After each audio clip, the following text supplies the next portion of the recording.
What if something bad happened to you?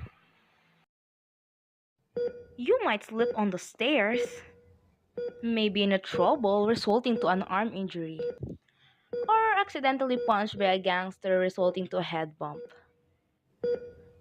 That was all goosey, huh? But the real question is, what will you do if you've been injured?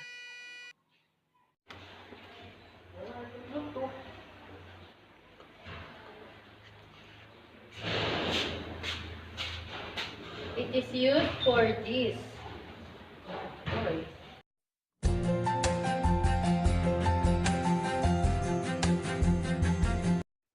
Applying an arm sling. First, place the bandage between the arm and the chest. Pull one end up around the back of the neck of the injured side. Make a knot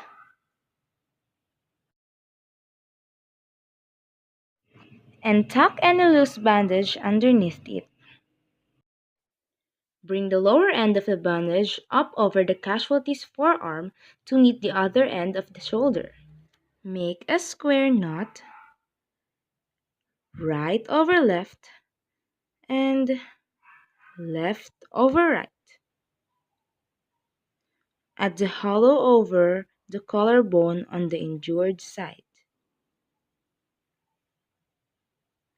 and tuck the ends underneath.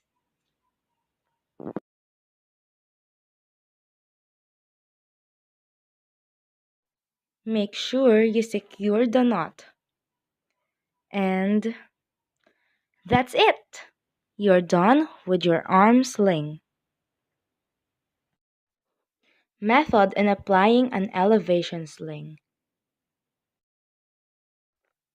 First, place the arm on the affected side across the chest, with fingertips touching the opposite shoulder. Drape the bandage over the casualty's arm with one end over the shoulder, and the point will be beyond the elbow on the injured side. Ask the casualty to release the arm. Tuck the base under the forearm and behind the elbow.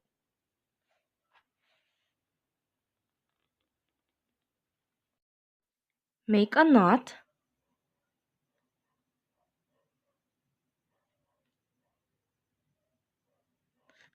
and tuck any loose bandage underneath it.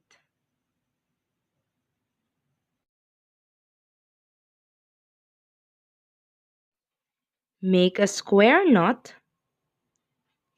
right over left and left over right.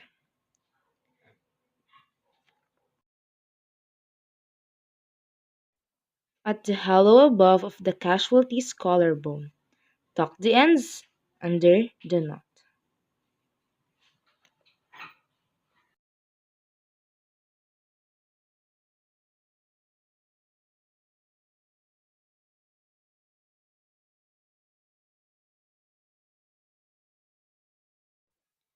And that's it. You're done in applying an elevation sling. Applying a scalp bandage. First, fold the triangular bandage.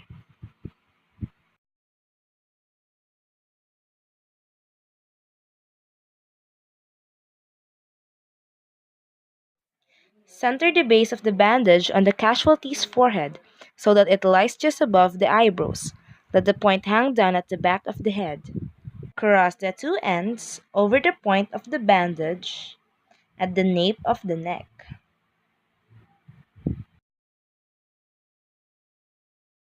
Bring the two ends around the front and tie off at the center of the forehead using a square knot.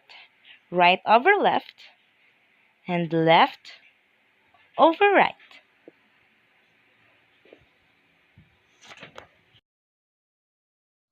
Tuck any loose bandage to make it clean.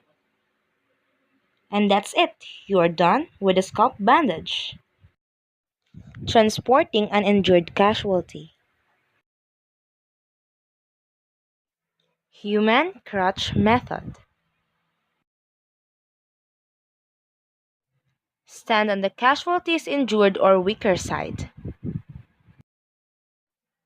Pass her arm around your neck and grasp her hand or wrist with your hand. Pass the other arm around the casualty's waist, grasp her waistband or clothing to support her. Move off on the inside foot. Take a small steps and walk at the casualty's pace. And that's it. You can transport your casualty easily with the human crutch method. Transporting the casualty through a drag method. Place the casualty's arm across her chest. Crouch behind her and grasp her armpits. Hold both hands from wrist to wrist. After that, pull her upwards. And that's it. We're done with the drag method. Transporting the casualty through a cradle method. Squat beside the casualty. Pass one of your arms around the casualty's trunk above the waist. Pass your other arm under her thighs. Hug her body towards you and lift. That's it. You're done with the cradle method. The two-handed seat method. Squat facing each other on the either side of the casualty. Cross arms behind her back and grasp her waistband.